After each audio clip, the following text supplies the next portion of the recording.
You don't need that fully priced game. Or at the very least, not right now. Let me explain.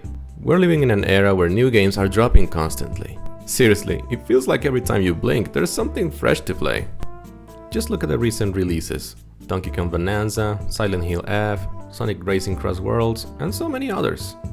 And here's the reality, folks. We simply don't have the time to play them all, let alone be spending $70 to $80 on a single game on release day.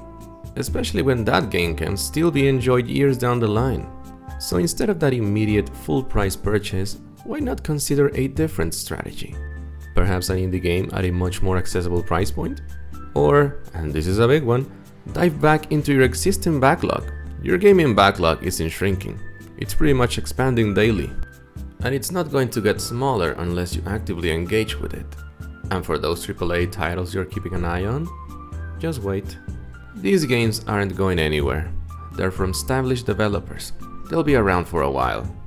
Let me give you an example. Recently I visited my brother who has a PS5. I don't, so I finally got to try God of War. Now that game originally launched on the PS4, so it's not new by any stretch, but for me, it was a blast. Completely fresh, totally new. And if I decided to get myself the game, it would be at a much lower price than when it originally released. Unless it's a Nintendo game we're talking about. In which case you'll be lucky if you find one of those at a 10% discount or something. But anyway, the point is, there's always something fantastic to play out there, and you don't have to pay top dollar for it. It is simply not necessary. And if you can afford a full-price AAA game, consider this. Why not invest that money into 2 or 3 smaller, equally high-quality indie games instead?